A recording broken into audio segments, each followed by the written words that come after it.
வணக்கம், நான் Aishwarya. Indian Polity Chapter Wise Discussion through Laxmikanth Textbook 6th edition பார்த்துட்டு இருக்கோம். இன்னைக்கு 25th lesson discuss பண்ண போறோம்.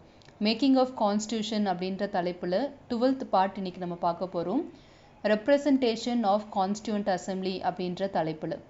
So before entering into this topic, நம்ம Laxmikanth Textbookல so far என்னென்ன chaptersலாம் complete பண்ணியிருக்கோம், அண்ட் Laxmikanth Textbook டோட்டலாக எத்தனை சாப்டர்ஸ் அவங்க டிவைட் பண்ணியிருக்காங்க அப்படின்ற இன்ஃபர்மேஷன்ஸ் எல்லாமே பார்த்துட்டு இன்னைக்கு டாப்பிக்கான நோட்ஸ் எல்லாத்தையுமே நம்ம டிஸ்கஸ் பண்ணலாம். ஸோ Laxmikanth Textbook டோட்டலாக 11 சாப்டர்ஸை டிவைட் பண்ணியிருக்காங்க. அதில் first chapter constitution framework அப்படின்றது. ஃபர்தராக இந்த சாப்டரை 11 பார்ட்ஸாக டிவைட் பண்ணியிருக்காங்க. Historical background, making of constitution அப்படின்ற தலைப்பு மாதிரி வரும். ஹிஸ்டாரிக்கல் பேக்ரவுண்ட் சம்மந்தமாக எல்லா தலைப்புமே நம்ம கம்ப்ளீட் பண்ணிட்டோம். மேக்கிங் ஆஃப் கான்ஸ்டியூஷன் அப்படின்ற தலைப்பில் இன்னைக்கு லாஸ்ட் வீடியோ வந்து பார்க்க போகிறோம். ஸோ என்னென்ன டாபிக்லாம் சோஃபார் கவர் பண்ணியிருக்கோம் அப்படின்றதையும் பார்க்கலாம். ஹிஸ்டாரிக்கல் பேக்ரவுண்டில் company rule and crown rule அப்படின்ற மாதிரி 2 பார்ட்டை டிவைட் பண்ணியிருப்பாங்க. ரெகுலேட்டிங் ஆக்ட்லேருந்து ஆரம்பித்து இன்டரிம் கவர்மெண்ட் வரைக்கும் எல்லா டாபிக்ஸுமே நான் கவர் பண்ணியிருக்கு. ஸோ ஃபர்ஸ்ட் டைம் இந்த வீடியோ நீங்கள் பார்க்குறவங்களா இருந்தீங்கன்னா டிஸ்கிரிப்ஷன் பாக்ஸில் இந்த வீடியோஸ்க்கான எல்லா லிங்க்ஸுமே இருக்குது. அது எல்லாத்தையுமே நீங்கள் கிளியராக பார்த்துக்கோங்க.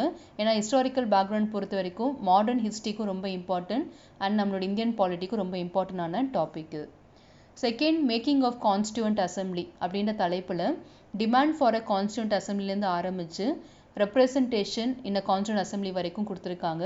அதில் ஆல்மோஸ்ட் நம்ம Hindi text of the constitution வரைக்கும் எல்லாமே கம்ப்ளீட் பண்ணிட்டோம்.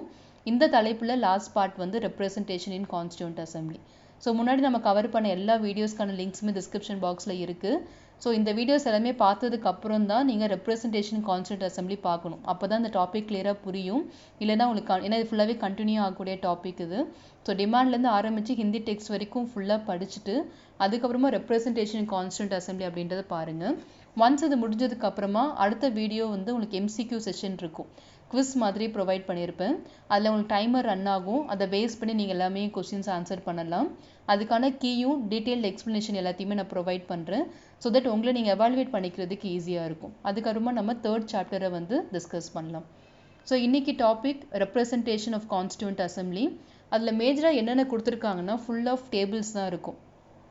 Like allocations of seats in constituent assembly, elections நடக்கும் போது எந்தெந்த பார்ட்டி எவ்வளோ சீட்ஸ் வின் பண்ணாங்க, பிரின்சி ஸ்டேட்ஸோடைய அலோகேஷன்ஸ் எப்படி இருந்துச்சு, அண்ட் நம்மளுடைய கான்ஸ்டியூவன்ட்டோடைய செஷன்ஸ்லாம் இருக்கும் இல்லையா, ஃபர்ஸ்ட் செஷன், செகண்ட் செஷன் அப்படின்னு சொல்லிட்டு அந்த செஷன்ஸ்லாம் என்றைக்கு நடந்துச்சு அப்படின்ற எல்லா டீட்டெயில்ஸுமே இந்த ரெப்ரசன்டேஷன் ஆஃப் கான்ஸ்டியூண்ட் அசம்பிளி அப்படின்ற தலைப்பில் கொடுத்துருக்காங்க.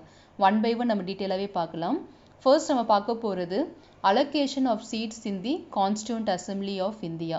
1946 தான் நம்மளுடைய கான்ஸ்டியூண்ட் அசம்பிளியை உருவாக்குறாங்க. எப்படி இந்த சீட் அலோகேஷன்ஸை டிசைட் பண்ணாங்க அப்படின்றத பார்க்க போகிறோம். டோட்டல் நம்பர் ஆஃப் சீட்ஸ் நிறைய டைம் கேட்டிருக்காங்க. டோட்டல் நம்பர் ஆஃப் சீட்ஸ் எவ்வளோ இருந்திருக்குன்னு கேட்டிருக்காங்க. அண்ட் எலெக்ஷன்ஸ் முடிஞ்சதுக்கு அப்புறமா அந்த சீட்ஸ் வந்து ரெடியூஸ் ஆகிருக்கும். அதுவும் எவ்வளோ நம்பர்ஸ் அப்படின்றதையும் கேட்பாங்க. So total number of seats வந்து 389 சீட்ஸ் வந்து அலோகேட் பண்ணியிருக்காங்க. அதில் பிரிட்டிஷ் இந்தியன் ப்ராவின்சஸ்க்கு வந்து டோட்டலாக 292 சீட்ஸ் வந்து கொடுத்துருக்காங்க. பிரின்ஸ்லி ஸ்டேட்ஸ்க்கு வந்து 93 சீட்ஸ் கொடுத்துருக்காங்க. சீஃப் கமிஷனர்ஸ் ப்ராவின்சஸ் அப்படின்றவங்களுக்கு 4 சீட்ஸ் வந்து கொடுத்துருக்காங்க. ஸோ இதுதான் 389 அப்படின்னு சொல்லக்கூடியதுக்கான கம்போசிஷன். பிரிட்டிஷ் இந்தியன் ப்ராவின்சஸ்க்கு 292, பிரின்ஸ்லி ஸ்டேட்ஸ்க்கு 93 seats and chief commissioner provinces 4 seats இருக்கும். அஜ்மர், பலூசிஸ்தான், கூர்க் அண்ட் டெல்லி அப்படின்றது எல்லாமே சீஃப் கமிஷனர் ப்ராவின்சஸ் அப்படின்றதுக்குள்ள வரக்கூடியது. So total number of seats எவ்வளோன்னு கேட்டாங்கன்னா 389 அப்படின்றத ஞாபகம் வச்சுக்கோங்க. அடுத்தது results of the elections to the constituent assembly July August 1946. So elections வச்சு தானே நம்ம கான்ஸ்டியூண்ட் அசம்பிளியை கொண்டு வராங்க. அப்படி வைக்கும் போது நம்ம இன்டைரக்ட் எலெக்ஷன் மெத்தட், ஏன்னா முன்னாடியே நம்ம பார்த்துருக்கோம் டைரக்ட் எலெக்ஷன்ஸ் தான் ஃபர்ஸ்ட் பிளான் பண்ணாங்க. அதுக்கப்புறமா மறைமுக தேர்தல் முறையில் தான் தேர்ந்தெடுத்தாங்க. ஸோ எந்தெந்த பார்ட்டி எவ்வளோ சீட்ஸ் வின் பண்ணாங்க அப்படின்றதுக்கான டீட்டெயில்ஸ் இது. காங்கிரஸ் பார்ட்டி தான் மெஜாரிட்டி ஆஃப் சீட்ஸ் வின் பண்ணது.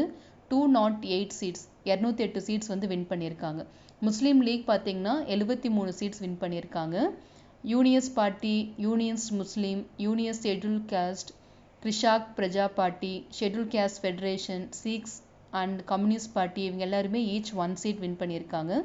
இண்டிபெண்ட் தனிச்சையாக சுயேட்சை நிற்பாங்க இல்லையா, அவங்க எல்லாருமே வந்து 8 சீட்ஸ் வந்து வின் பண்ணியிருக்காங்க. So results of the elections மேஜராக காங்கிரஸாக வின் பண்ணுறாங்க எவ்வளோ சீட்ஸ், அண்ட் முஸ்லீம் லீக் எவ்வளோ சீட்ஸ். மேஜராக இவங்க 2 பேர் மட்டும் தான் கேட்பாங்க. காங்கிரஸ் பொறுத்த வரைக்கும் 208, முஸ்லீம் லீக் பொறுத்த வரைக்கும் 73.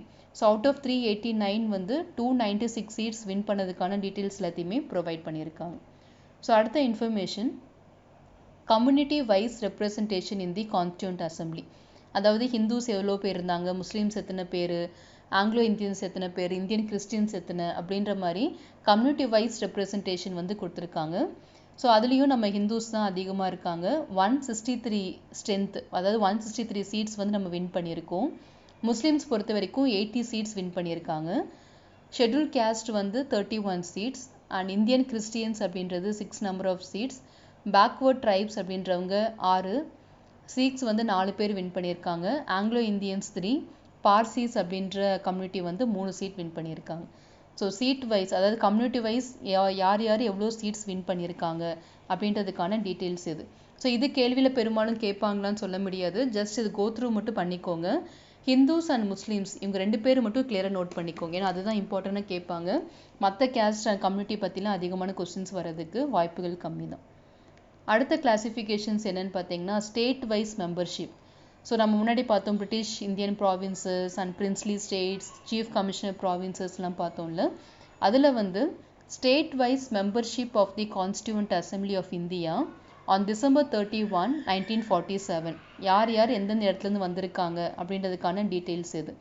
ஸோ மெட்ராஸ்லேருந்து 49 மெம்பர்ஸ் வந்திருக்காங்க ப்ராவின்சஸ், அண்ட் பாம்பேலேருந்து 21. நம்ம முன்னாடி பார்க்கும்போது 229 ப்ராவின்சஸ் சீட்ஸ் அப்படின்னு பார்த்தோம்ல. அதில் வந்து ஈச் அண்ட் எவ்ரி ப்ராவின்சஸ்லேருந்து யார் எத்தனை பேர் வந்திருக்காங்க அப்படின்றதுக்கான டீட்டெயில்ஸ். இதுவும் ஜஸ்ட் கோ த்ரூ மட்டும் பண்ணிக்கோங்க, ரொம்ப இம்பார்ட்டண்ட்டாக தெரிஞ்சுக்கணுன்ற அவசியம் இல்லை. But total number of seats 389, அதில் பிரிட்டிஷ் ப்ராவின்சஸ்க்கு எவ்வளோ, பிரின்ஸ்லி ஸ்டேட்ஸ்க்கு எவ்வளோ, அது வந்து ரொம்ப இம்பார்ட்டன்ட். அது மட்டும் கிளியராக ஞாபகம் வச்சுக்கோங்க. அண்ட் முன்னாடி சொன்னேன் இல்லையா, டெல்லி, அஜ்மர், கூர்க், பலூசிஸ்தான் இதெல்லாமே சீஃப் கமிஷனர் ப்ராவின்சஸ், அது எல்லாமே ப்ரொவைட் பண்ணியிருக்காங்க. அடுத்தது இந்தியன் ஸ்டேட்ஸ், அதாவது பிரின்ஸ்லி ஸ்டேட்ஸ்க்கு வந்து அலோகேட் பண்ணியிருந்தாங்க இல்லையா 93 சீட்ஸ் அப்படின்றது, அதுக்கான டீட்டெயில்ஸ் எல்லாமே. ஸோ ஒவ்வொரு இடத்துலேருந்து எத்தனை பேர் வந்திருக்காங்க பிரின்ஸ்லி ஸ்டேட்ஸ் அப்படின்றதுக்கான டீட்டெயில்ஸ். ஸோ அடுத்து நம்ம பார்க்க போகிற information, sessions of the constituent assembly. இது ரொம்பவே இம்பார்ட்டன்ட். 6 செஷனும் அதோட ரெஸ்பெக்டிவ் பீரியடுமே நல்லாவே மனப்பாடம் பண்ணிக்கோங்க. மேபி நமக்கு இது சூஸில் கேட்கலாம். ஃபர்ஸ்ட் செஷன் வந்து December 9, ஏன்னா நம்மளுடைய கான்ஸ்டியூண்ட் அசம்பிளி ஃபர்ஸ்ட் மீட் பண்ணது December 9 தான் மீட் பண்ணுறாங்க. December 9லேருந்து December 23, 1946 வரைக்கும் ஃபர்ஸ்ட் செஷன் நடக்குது. செகண்ட் செஷன் வந்து January 20லேருந்து ஆரம்பித்து Jan 25 வரைக்கும் 5 days நடக்குது. தேர்ட் செஷன் April 28 ஆரம்பித்து May 2 வரைக்கும் நடக்குது. ஃபோர்த் செஷன் வந்து July 14 ஆரம்பித்து 31st வரைக்கும் நடக்குது. ஃபிஃப்த் செஷன் வந்து August 14 ஆரம்பித்து August 30 வரைக்கும் நடக்குது. அண்ட் சிக்ஸ்த் செஷன் பார்த்தீங்கன்னா Jan 27, 1948 நடக்குது. ஓகேங்களா. ஸோ எந்தெந்த செஷன்ஸ் எந்தெந்த டூரேஷன்ஸில் நடந்துச்சு அப்படின்றதுக்கான இம்பார்ட்டன்ஸ், டோட்டலாக 6 செஷன்ஸ் பற்றி இன்ஃபர்மேஷன்ஸ் கொடுத்துருக்காங்க. அடுத்தது 7th செஷன் பாருங்கள். November 4, 1948 ஆரம்பித்து Jan 8, 1949 வரைக்கும் நடந்திருக்கு. 8th செஷன் வந்து May 16 ஆரம்பித்து June 16 வரைக்கும் நியர்லி 1 month நடந்திருக்கு. 9th செஷன் July 30 ஆரம்பித்து September 18 வரைக்கும். 10th செஷன் October 6 ஆரம்பித்து October 17, 1949 வரைக்கும் நடந்திருக்கு. அந்த லாஸ்ட் செஷன் 11th செஷன் பார்த்தீங்கன்னா November 14 ஆரம்பித்து November 26 வரைக்கும் நடந்திருக்கு. ஸோ November 26 தான் நம்மளோட இந்தியன் கான்ஸ்டியூஷன் நம்ம அடாப்ட் பண்ணிக்கிட்டோம். பிரியாம்பிள் கிளியராகவே கொடுத்துருப்பாங்க.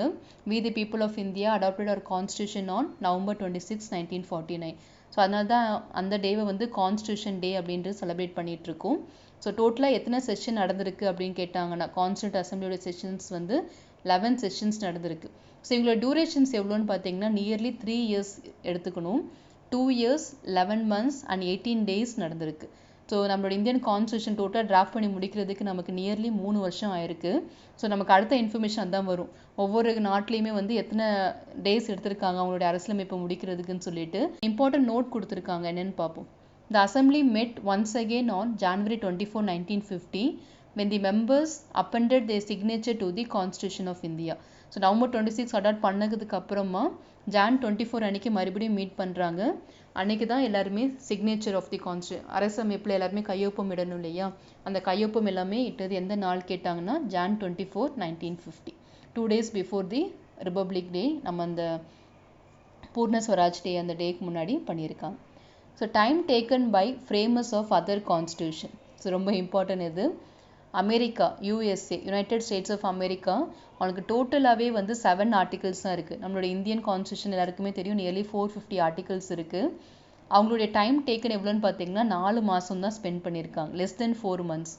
May 25, 1787 ஆரம்பித்து செப்டம்பர் 17, 1787 கம்ப்ளீட் பண்ணிட்டாங்க அந்த 7 ஆர்டிகல்ஸை டிராஃப்ட் பண்ணி முடிக்கிறதுக்கு. கனடா வந்து டோட்டலாக அவங்களுக்கு 147 ஆர்டிகல்ஸ் இருக்குது, நியர்லி 2 years 6 months. இது கொஞ்சம் லென்த்தியான கான்ஸ்டியூஷனாக தான் இருக்குது duration. So nearly 2 years 6 months அவங்க எடுத்து கனடியன் கான்ஸ்டியூஷன் 147 ஆர்டிகல்ஸை முடிச்சிருக்காங்க. அப்போ நம்ம எவ்வளவோ பரவாயில்ல, 3 yearsக்கு வந்து நம்ம நியர்லி 395 ஆர்டிகல்ஸ் நம்ம டிராஃப்ட் பண்ணியிருக்கோம்.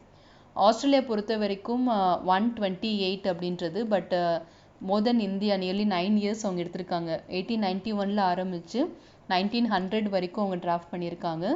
சவுத் ஆஃப்ரிக்கா பொறுத்த வரைக்கும் 153 ஆர்டிகல்ஸ் டோட்டலாக, நியர்லி 1 year அவங்க டைம் எடுத்து டிராஃப்ட் பண்ணியிருக்காங்க. 1908 ஆரம்பித்து 1909 வரைக்கும் டிராஃப்ட் பண்ணியிருக்காங்க. ஸோ 4 மேஜர் கண்ட்ரீஸ், யார் எத்தனை durations, USA, Canada, Australia and South Africa. சில ஆஸ்திரேலியா தான் ரொம்ப வருஷம் எடுத்துக்கிறாங்க, 9 years எடுத்து, அதுவும் வெறும் 128 ஆர்டிகல்ஸ் மட்டும்தான் அவங்க டிராஃப்ட் பண்ணியிருக்காங்க. ஸோ அடுத்த information, articles related to short title, commencement, Hindi text and ripples at a glands. அதாவது லாஸ்ட் பார்ட் இருக்கு இல்லையா, பார்ட் 22 சம்மந்தமான ஆர்டிகல் லிஸ்ட் இது. 393 ஷார்ட் டைட்டில் சம்மந்தமான ப்ரொவிஷன்ஸ் கொடுத்துருக்காங்க. 394 கமென்ஸ்மெண்ட்கான ப்ரொவிஷன். 394A நம்ம இதுக்கு முன்னாடி வீடியோ அதான் பார்த்துருந்தோம், அத்தாரிட்டேட்டிவ் டெக்ஸ்ட் இன் ஹிந்தி லாங்குவேஜ் அப்படின்னு சொல்லி பார்த்துருந்தோம் அந்த ஆர்டிக்கல். அண்ட் 395 அப்படின்றது ரிப்பீல் பண்ணிட்டாங்க. ஓகே, ஸோ அந்த இன்ஃபர்மேஷன் லாஸ்ட் பார்ட் 22ல் என்னென்ன ஆர்டிகல்ஸ் இருக்குது அப்படின்றதுக்கான டீட்டெயில்ஸ். ஸோ இந்த இன்ஃபர்மேஷன்ஸ் தான் இந்த ஹெட்டிங் கீழே கொடுத்தது. ஸோ இந்த வீடியோவில் நம்ம என்னென்ன பார்த்துருக்கோம் அப்படின்னு பார்த்தீங்கன்னா, ரெப்ரசன்டேஷன் ஆஃப் கான்ஸ்டியூண்ட் அசம்பிளி அப்படின்ற டாப்பிக்கில் allocations of seats in constituent assembly அப்படின்றத ஃபர்ஸ்ட் பார்த்தோம். அதில் டோட்டல் நம்பர் ஆஃப் சீட்ஸ் 389, அதில் பிரிட்டிஷ் இந்தியன் ப்ராவின்சஸ்க்கு 292 சீட்ஸ் அண்ட் பிரின்ஸ்லி ஸ்டேட்ஸ்க்கு 93 சீட்ஸ், சீஃப் கமிஷனர் ப்ராவின்சஸ்க்கு 4 சீட்ஸ் அப்படின்றத பார்த்தோம். அடுத்த இன்ஃபர்மேஷன் வந்து எலெக்ஷன்ஸோடைய ரிசல்ட் அப்படின்றத பார்த்தோம். டோட்டல் நம்பர் ஆஃப் 296 சீட்ஸில் காங்கிரஸ் 208 சீட்ஸ் வின் பண்ணியிருக்காங்க, முஸ்லீம் லீக் வந்து 73 சீட்ஸ் வின் பண்ணியிருக்காங்க அப்படின்றத பார்த்தோம். அடுத்தது வந்து கம்யூனிட்டி வைஸ் ரெப்ரசன்டேஷன். அதில் ஹிந்துஸ் வந்து 163 சீட் வின் பண்ணியிருக்காங்க, முஸ்லீம்ஸ் வந்து 80 சீட்ஸ் வின் பண்ணியிருக்காங்க அண்ட் மற்ற கம்யூனிட்டிஸோட டீட்டெயில்ஸும் ப்ரொவைட் பண்ணியிருக்காங்க. அடுத்தது ஸ்டேட் வைஸ் மெம்பர்ஷிப், ஒவ்வொரு ப்ராவின்சஸ்லேருந்து எத்தனை சீட்ஸ் அலோகேட் ஆச்சு அப்படின்ற இன்ஃபர்மேஷன் பார்த்தோம். அதுக்கடுத்து பிரின்ஸ்லி ஸ்டேட்ஸோடைய ரெப்ரசன்டேஷன் பார்த்தோம். And 11 sessions of constituent assembly எந்தெந்த பீரியடில் நடந்துச்சு அப்படின்றது எல்லாத்தையுமே டீட்டெயிலாக பார்த்தோம். அண்ட் லாஸ்ட் திங் வந்து time taken by framers of other constitution. அதில் USA, Canada, Australia and South Africa இந்த 4 நாடுகளும் எவ்வளோ டூரேஷன் எடுத்து எத்தனை ஆர்டிக்கலை டிராஃப்ட் பண்ணாங்க அப்படின்ற இன்ஃபர்மேஷனை பார்த்தோம். அண்ட் லாஸ்ட்டாக நம்ம பார்ட் 22 இம்பார்ட்டன்ட் 3 ஆர்டிகல்ஸ் என்ன அப்படின்றத பார்த்துருக்கோம். ஸோ லட்சுமிகாந்த் டெக்ஸ்ட் புக்கில் மேக்கிங் ஆஃப் கான்ஸ்டியூஷன் அப்படின்ற ஹெட்டிங்கில் இந்த நம்ம இது வரைக்கும் சோஃபார் பார்த்த எல்லா நோட்ஸுமே ப்ரொவைட் பண்ணியிருக்காங்க. ஸோ ஒரு லைன் கூட நான் விடாமல் எல்லாத்தையுமே எக்ஸ்பிளைன் பண்ணிட்டேன் தமிழில். இப்போது நீங்கள் இந்த எல்லாத்தையுமே கிளியராக ப்ரிப்பேர் பண்ணிக்கோங்க. பண்ணிவிட்டு இதுக்கப்புறமா குவிஸ் 2 அப்படின்னு ஒரு அப்லோட் பண்ணுவேன். அந்த குவிஸ் ஃபுல்லாகவே ரைட் பண்ணுங்கள், அதாவது எழுதி பாருங்கள். அண்ட் உங்களுடைய கீஸ் எல்லாத்தையுமே நோட் பண்ணிவிட்டு நான் ஆன்சர் கீ கொடுக்கும் போது அதை கிராஸ் செக் பண்ணி உங்களுடைய ஸ்கோர்ஸ் எவ்வளோ அப்படின்றத கமெண்ட்டில் சொல்லுங்கள். அதுக்கப்புறமா அந்த கீயை எக்ஸ்பிளைன் பண்ணி நான் ஒரு வீடியோ கொடுப்பேன், அது கிளியராக பாருங்கள், ஏன்னா அது ரொம்ப இம்பார்ட்டன்ட். ஒவ்வொரு ஸ்டேட்மெண்ட்டும் எதனால் தப்பு, ஏன் இது கரெக்டாக இருக்குது அப்படின்ற எல்லா இன்ஃபர்மேஷனுமே ஷேர் பண்ணுறேன். ஒன்ஸ் அதை பார்த்ததுக்கப்புறமா நம்ம 3rd சாப்டருக்குள்ளே என்டர் ஆகலாம். So first historical background and making of constitution இந்த 2 டாப்பிக்குமே கிளியராக முடிச்சிட்டிங்க அப்படின்னா 3rd டாபிக் உங்களுக்கு ரொம்பவே ஈஸியாக இருக்கும் ப்ரிப்பேர் பண்ணுறதுக்கு. ஸோ உங்களுக்கு நான் இன்பிட்வீன் கொஞ்சம் டைம்லாம் இருக்கும், அந்த டைமில் வந்து நீங்கள் எந்தெந்த டாப்பிக்லாம் மிஸ் பண்ணியிருக்கீங்களோ அந்த டாபிக் எல்லாமே கீழே டிஸ்கிரிப்ஷன் பாக்ஸில் எந்த ஆர்டரில் நான் ப்ரொவைட் பண்ணியிருக்கீங்களோ அந்த ஆர்டர்லேயே நீங்கள் ப்ரிப்பேர் பண்ணுங்கள். அப்போ தான் உங்களுக்கு ஒரு கண்டினியூட்டி கிடைக்கும். ஸோ உங்களுக்கு வேறு ஏதாவது டவுட் இருந்துச்சுன்னா கமெண்ட் பாக்ஸில் சொல்லுங்கள், நான் அதை உங்களுக்கு கிளாரிஃபை பண்ணுறேன். உங்களுடைய லட்சியங்கள் வெற்றியடைய வாழ்த்துக்கள். படிப்போம், பகிர்வோம், வெற்றியடைவோம். Let's crack it. நன்றிகள்.